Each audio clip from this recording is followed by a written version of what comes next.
Hi, I'm Dixie, and I'm sick, which is why I'm here at home recording a video instead of out dressed up at my Costumers Guild annual Georgian picnic, which is going on right now.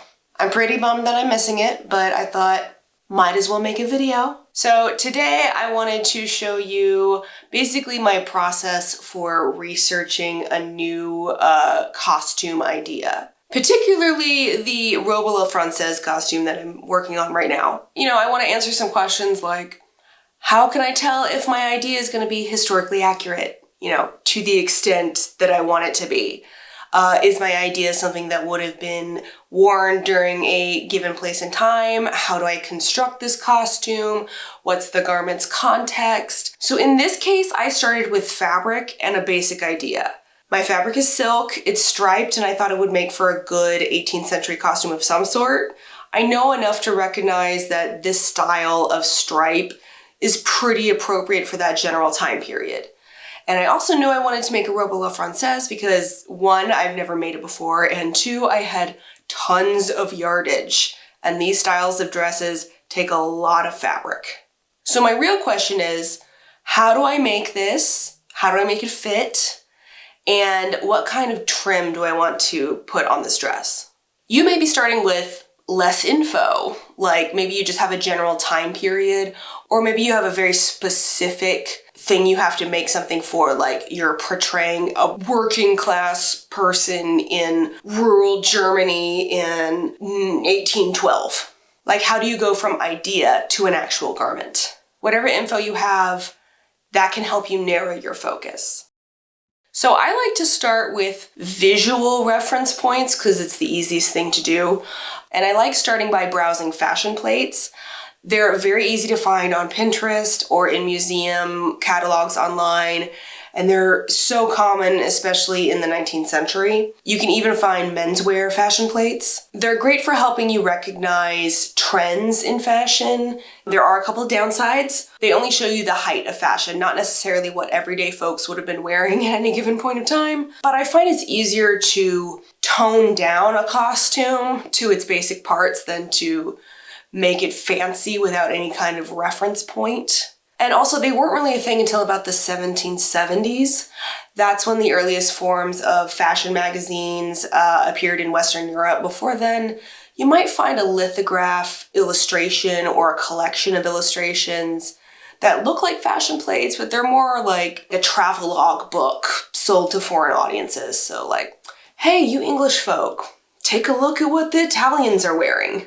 Sometimes you can find some older sets like these 17th century prints that feature working class people as well. So fashion plates not being available until the 1770s is kind of a problem for me because I wanted to go a little earlier than the 1770s with my gown because I have short hair and the fashion in the 70s was for super tall hair. Now I could try to finagle like a wig to do that style, but my skills in that area are lacking, and I thought the lower, simpler styles of the 1760s might be easier for me to recreate, and I haven't made anything from that time period yet, so I kind of wanted to do that.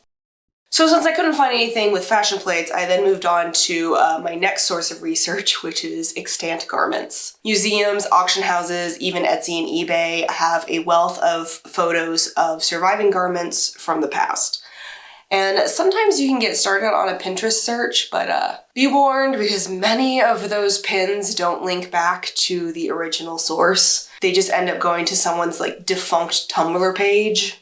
But for museums, the Met Museum, LACMA, MFA Boston, the big ones are all great sources for high quality images, and usually they have decent search features.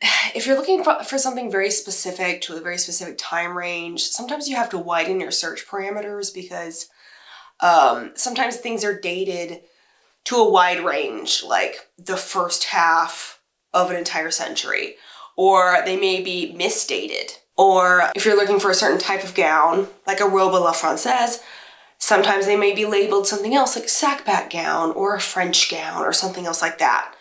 So you have to be open to weeding out the stuff that doesn't work for you. Smaller regional museums also have good collections of stuff, but sometimes their search features aren't as good. Also, Google Translate is your friend. And don't be afraid of reaching out to curators to ask for more info on a piece or something that you find in their collection. I've done it a few times. Sometimes they just blow you off, they don't get back to you, whatever. But I've also had someone from the V&A like go through the stacks and figure out where this like piece was and then ask the curators questions and stuff, and they got back to me, and it was really nice of them to do all of that work. So the thing with extant garments is the older back you go, the fewer garments that are available to study. And the ones that survive are usually like special, which means for rich people. And you'll notice that as a theme, that the further away you get from rich white Europeans and their clothes, the harder it is to find sources and information. Especially sources in other languages than English. So luckily for me, there are several robes à la Francaise from the 1760s online to look at.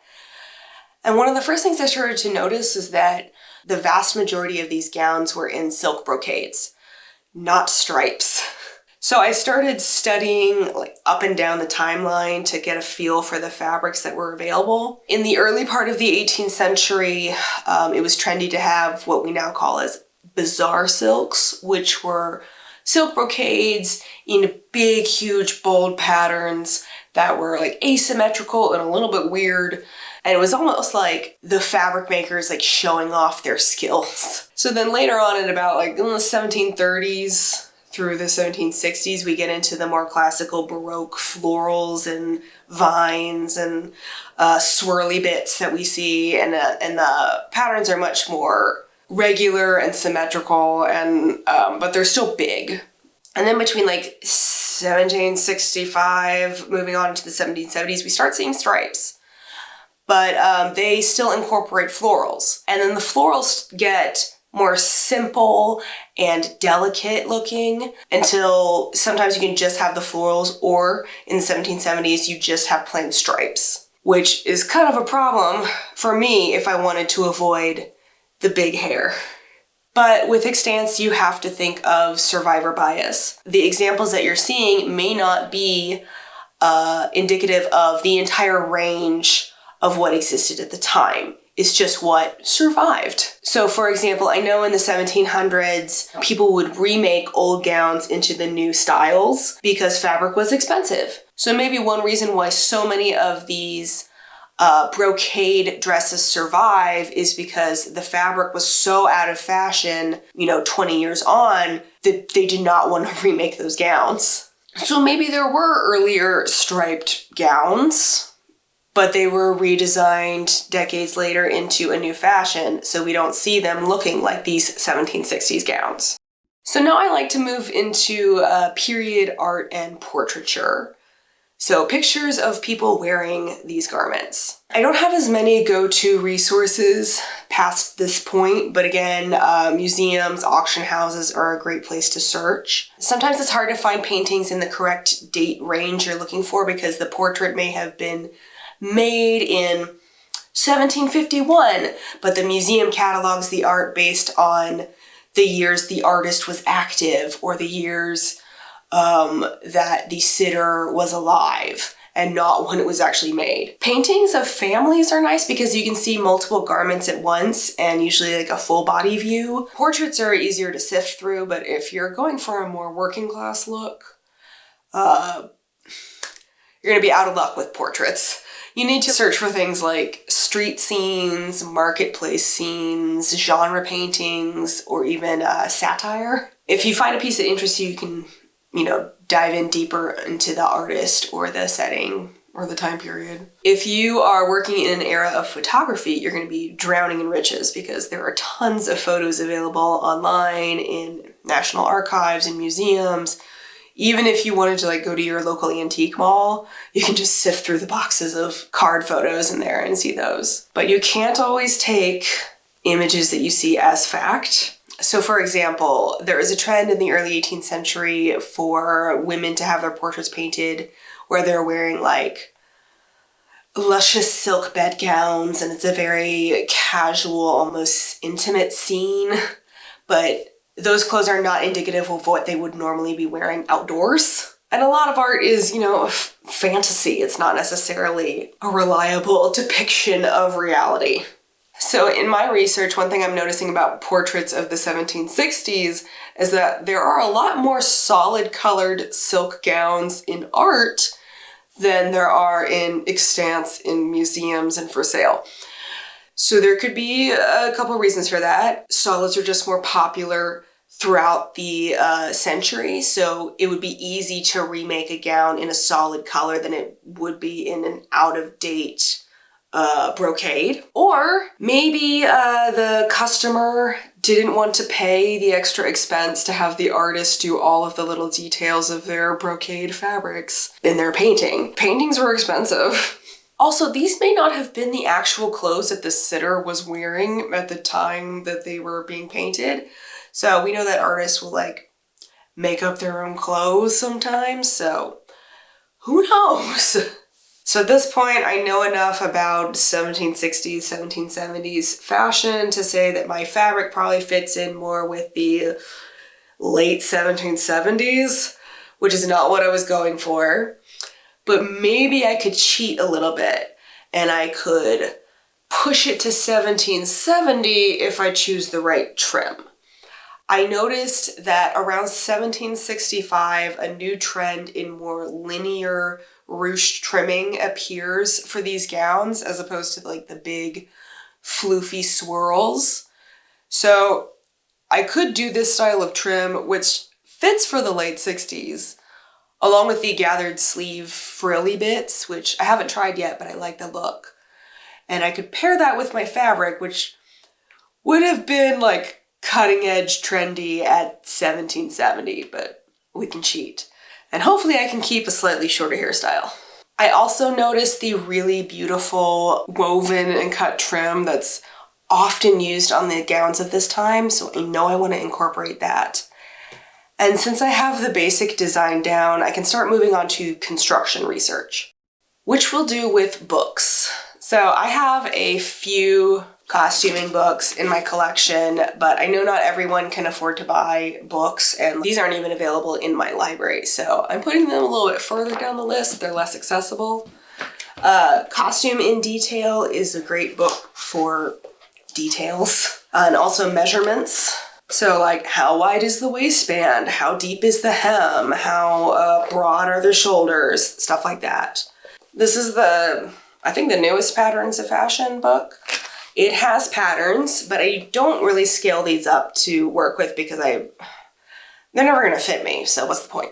I mainly use them as a reference for construction. And this one has a couple of examples of dresses that I really like and I think I can use. So this one's 1765 to 1775, that's perfect. And then of course I have the American Duchess dressmaking book, which has a whole section on making a Robe Francaise, which I believe is based on a dress from Patterns of Fashion 1. And I think it's this gown that I found online.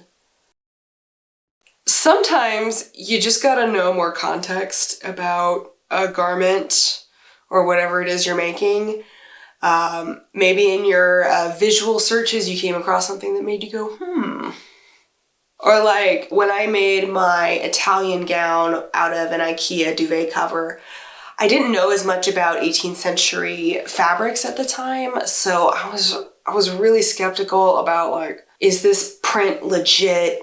Would these colors have been available? Where would this have been made? Who would have been wearing it? So I just fell into a rabbit hole and ended up reading research papers on Indian versus European labor markets and post-Revolutionary War inflation rates. And I even read a dissertation on French dye stuff inventions. But what I learned was, yes, the fabric's legit. It probably came from a museum in France, which was a piece of extant fabric made in a certain portion of Western France in the 1780s, based on Indian designs, but adapted for French consumers. If you're going to do a deep dive into a text-based source, that's going to take up so much more of your time than just looking at pretty pictures. And it's kind of endless. Like, you got to make a stopping point for yourself just for your own sanity. So some sources that are free, archive.org has a lot of scanned books and magazines, catalogs, pamphlets, going back to like the early 18th century. Some museums have whole scanned books and magazines. For more like academic research, lots of public libraries can give you free access to JSTOR.org, which is like a catalog of research papers and like old texts. And again, the older back you go, the harder it's going to be to find first-hand accounts of stuff, like first-person sources. But they are out there, and you can find information on fashion in weird places, like diaries, catalogs of people's stuff, like when they're traveling, like what did they take with them, old newspaper advertisements, stuff like that. You may come across some people online who have done all of the work for you, which is great. There are tons of old costumer blogs that are still on the internet. There are a few websites where like one researcher has gathered a ton of info, usually on a specific time period, like the Regency era. Obviously, the SCA does a lot of research pre-1600, and many of those members will share their work online. One funny source, historical romance authors. I haven't read any of the books, but many of them have blogs where they just write about random stuff related to their preferred era of history. A lot of it includes fashion. And while these topics may be simplified, they often cite their sources, which is a great jumping off point. Anytime you research history things, things are going to be up for interpretation, and something new might get discovered that like changes the general idea about something. So just take everything you read with a grain of salt. Most people on the internet don't have a PhD in, textile history. So just be careful when you're taking advice from like online forums or Facebook groups. Like, I swear, I'm in this one 18th century sewing group on Facebook, and you could take a zoomed in cropped image of an 18th century gown and put it on this Facebook group and ask, oh, is this a good fabric for making a 18th century dress? And half the responses will be, it's beautiful, but it's not historically accurate. I remember, and something like this has happened more than once, but somebody on a forum posted a new, like, McCall's historical pattern asking if it was accurate. And all the responses were like, I've never seen sleeves like that, so that can't be accurate. But then I recognized the dress. It's this dress. It's in this book. So I know it's easy to just jump online and ask somebody for help, but just realize that, everyone's working from their own experience, and that may not be correct. So maybe do a little bit of research outside of that space first, so that when you do need extra help, you'll be able to weed through the answers a little bit better. So I hope this helps, especially if you are new to this kind of a hobby, or if you're doing any kind of research online for a creative historical project. I'm not an expert. I'm just self-educated, doing my own work over years and years and years in time. And I have created a long list of bookmarks. And, you just kind of learn by osmosis. So don't feel bad if a lot of this stuff feels overwhelming. Try not to fall prey to the Dunning-Kruger effect, where you start down here and then you learn enough and you think that you know a lot. And then you learn a little bit more and then you realize, oh, I don't know hardly enough at all.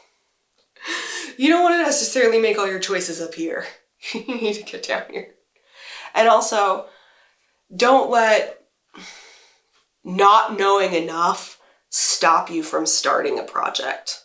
You can always make another project again using the knowledge you've learned since making your first one. That's okay. And it's okay if you make a mistake and it's not as accurate or perfect as you wanted the first time. You can always do it again. I'll leave some links of some of my favorite research sources in the description below, and please share in the comments some of your favorite sources as well. And until next time, happy sewing.